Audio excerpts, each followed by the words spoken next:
आज हम बात करेंगे एसबीआई पीओ में सिलेक्टेड मुकेश कुमार से और उनसे खास बातचीत करेंगे।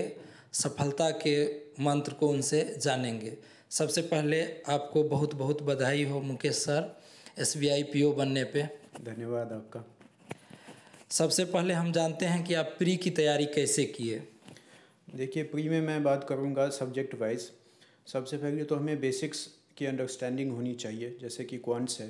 क्वांट्स में 6-7 चैप्टर ऐसे हैं जो सबको आने चाहिए। बेसिक्स, मैं ये नहीं कहूँगा कि आप उसमें पीएचडी कर जाओ या बहुत उसको डिटेल में पढ़ो, बट एक बेसिक्स जो होता है उस क्वांट्स के उन सब्जेक्ट्स को सही से अच्छे से कर जाओ।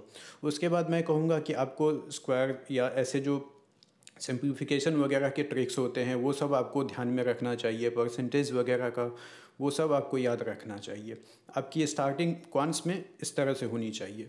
उसके बाद मैं बात करूँगा अंग्रेजी की। इसमें आपको क्या करना है कि मैंने जो किया था, मैंने क्या किया कि मैंने वोकैब स्टार्टिंग में, जब मैंने अपने प्रिपरेशन के शुरुआती दौर में था, तो उस टाइम में मैंने वोकैब पे बहुत ज़्यादा जोर दिया, क्योंकि काफ़ी इंपॉर्टेंट होता है वो कैब याद करना, चाहे आप बैंक के एग्ज़ाम्स में देखो या एसएससी के एग्ज़ाम्स में देखो।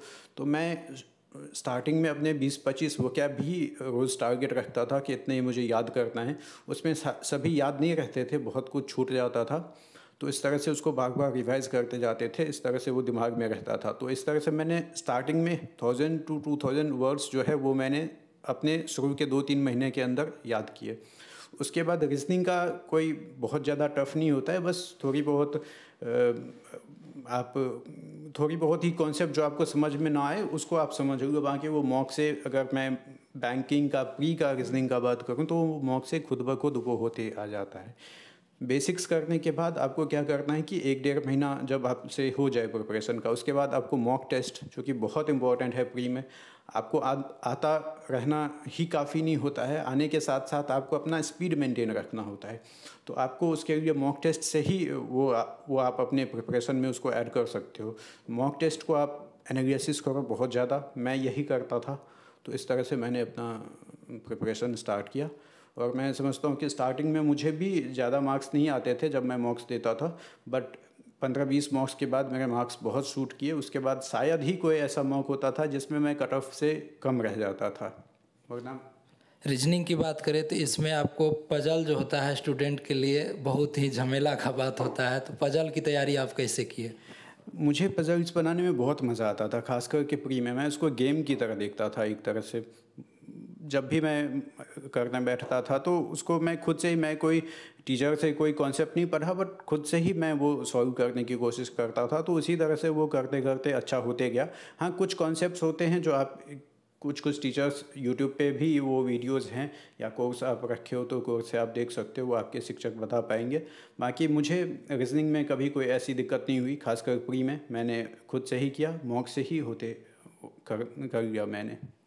प्री क्वालिफाई तो बहुत सारे स्टूडेंट कर लेते हैं, लेकिन मेंस क्वालिफाई करने में बहुत कठिनाई होती है, तो ऐसे स्टूडेंट को आप क्या सलाह देना चाहेंगे?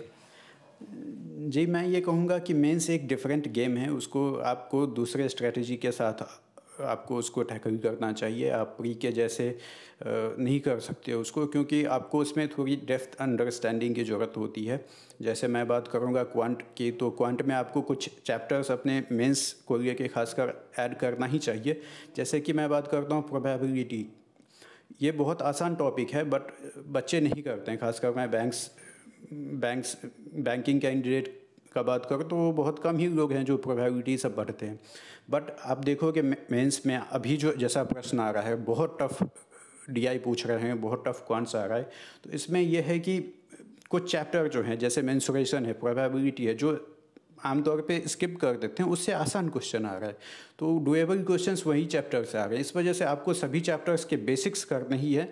उसके बाद आप ज़्यादा से ज़्यादा अपने अच्छे क्वालिटीज़ के मॉक्स करते जाओ। अच्छे क्वेश्चंस आप सोर्स से फाइंड कर सकते हो, हर जगह यूट्यूब पे भी अच्छे टीचर्स हैं, तो उनके आप वीडियोस देखो, किस तरह से आपको लॉजिकल डीआई कॉन्सेप्ट को समझने की ज़रूरत है।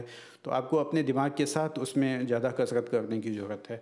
और वही बात है रीजनिंग की, आपको मॉक्स करने हैं, उसके बाद आप पजल करते जाओ, और साथ में एक क्रिटिकल रीजनिंग सेक्शन जो है वो अभी स्कोरिंग वही ज़्यादा है क्योंकि आप वो कम समय रहते उसको उसके सारे क्वेश्चंस को कर सकते हो। तो मैं कहूँगा कि इन सब टॉपिक्स को स्किप ना करें, इन सब पे आप मेहनत ज़रूर करें। उसके बाद अंग्रेजी का मैं बात करूँगा तो इसमें आपको अंडरस्टैंडिंग चाहिए तो उसके लिए आपको पेपर पढ़ना ही होगा। एडिटोरियल आप 2 से 3 महीने पढ़ते हैं तो आपकी अंडरस्टैंडिंग बहुत बढ़ जाएगी और उसके साथ साथ ही मैं आपके ज्ञान को भी वो इन्हेंस करती है, जो आप एस्से वगैरह में उसको यूज़ कर सकते हो। और एक चीज़ जो बच्चे आमतौर पे बहुत उससे पीछे भागते हैं क्योंकि बहुत कठिन होता है जीए याद करना। जीए से तो स्टूडेंट काफ़ी दूर भागना चाहते हैं, तो इसके बारे में थोड़ा बता दीजिए। जी, वहाँ से सभी दूर भागते हैं तो आपको उसको एक अपॉर्चुनिटी की तरह लेना है। आपको जीए सेक्शन को ऐसे देखना है कि मुझे बाकी सबसे आउट स्कोर कर जाना है, और जब आप आउट स्कोर करते हो तो उसके लिए आपको आउट स्कोर करने कि आप उसको उस पर ज़्यादा आपको मेहनत करने की ज़रूरत है। तो इसमें अभी के टाइम में जो है वो 3 से 4 महीने का ज़्यादातर करंट अफेयर्स पूछ रहे हैं आपको। बैंकिंग के न्यूज़ को आपको अच्छे से करते जाना है, खासकर नेशनल न्यूज़। स्कीम्स भी आ रहे हैं पर स्कीम्स आप जो न्यूज़ में हैं उतना ही करें, ज़्यादा डिटेल में ना जाएं। और मैं यही कहूँगा कि बैंकिंग अवेयरनेस, बैंकिंग बेसिक्स आप अपने स्टार्टिंग के प्रिपरेशन में उसको भी आप याद कर जाओ तो मेंस में 1-2 क्वेश्चंस वहाँ से भी आते हैं, और इंटरव्यू में भी जो आपको प्रिपेयर करके जाना ही है उससे अच्छा आप उसको शुरुआत में कर जाते हो तो मेंस में भी वो आपको बहुत काम आएगा। तो मैं कहूँगा कि आपको सभी सब्जेक्ट्स को बराबर ध्यान देना चाहिए। खासकर 2 सब्जेक्ट आपको 2 सेक्शन ऐसे आपको पक्का करना है कि आप उसमें बाकी सबसे आउट स्कोर कर जाओ, चाहे वो अंग्रेजी जीए हो या क्वांट्स हो। वो आप अपनी प्रिपरेशन अपने स्ट्रेंथ के हिसाब से देखो और उस हिसाब से ही आप अपने स्ट्रैटेजी को आप फॉर्म कर सकते हो। अब सारी बात तो कर लिए, मॉक टेस्ट का क्या योगदान है तैयारी में, बैंकिंग की तैयारी खास करके? बैंकिंग की तैयारी तो बिना मॉक टेस्ट के हो ही नहीं सकता है। मॉक टेस्ट ही आपको आईना दिखाता है, एक तरह से आईना की तरह होता है। आपकी प्रिपरेशन कहाँ है, आप कितना भी पढ़ो और वो समय रहते आप उसको सॉल्व नहीं कर पाते हो तो आपका बैंक में होना इम्पॉसिबल है।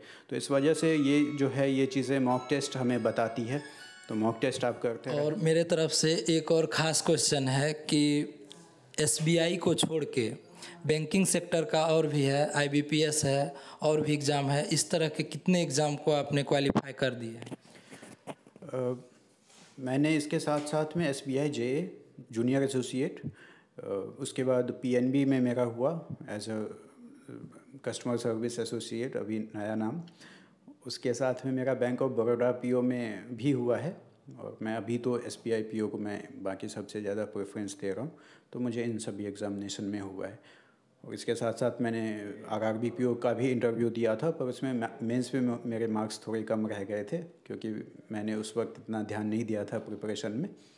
तो ये सभी एग्ज़ामिनेशंस मैंने अभी तक क्वालिफाई किया है। देर आए दुरुस्त आए, लेकिन आपने एसबीआई पीओ जो कि स्टूडेंट के लिए, बैंकिंग स्टूडेंट के लिए ड्रीम जॉब रहता है, उसको प्राप्त किए। इसके लिए आपको बधाई हो। जी बहुत बहुत धन्यवाद। और अंत में हम यही कहना चाहते हैं, चौहान मैथ्स स्टडी सेंटर की ओर से आपको एक बार फिर से बधाई, और कैरियर में आप आगे करते जाएं, इसी तरह से और भी एग्ज़ाम क्रैक करते जाएं। आगे आने वाला एग्ज़ाम है रिजर्व बैंक, आप इसका भी प्रिपरेशन कर रहे हैं, तो इसके बारे में भी बता दीजिए थोड़ा सा, उसके बाद हम इंटरव्यू को ख़त्म करेंगे। अभी तो मैं प्रिपरेशन में ही हूँ, तो जब तक मैं अभी खुद ना कर जाऊँ तब तक मैं शायद किसी को इस बारे में गाइड नहीं करना चाहूँगा। पहले तो मैं खुद ही क्रैक करके देखना चाहता हूँ, उसके बाद मैं अगर हो पाए तो मैं ज़रूर सबको चौहान मैथ्स के ही चैनल से आके मैं सबको ज़रूर गाइड करना चाहूँगा। फिर से हम आपको धन्यवाद देते हैं, हमारे लिए इतना टाइम निकाले मुकेश सर, धन्यवाद।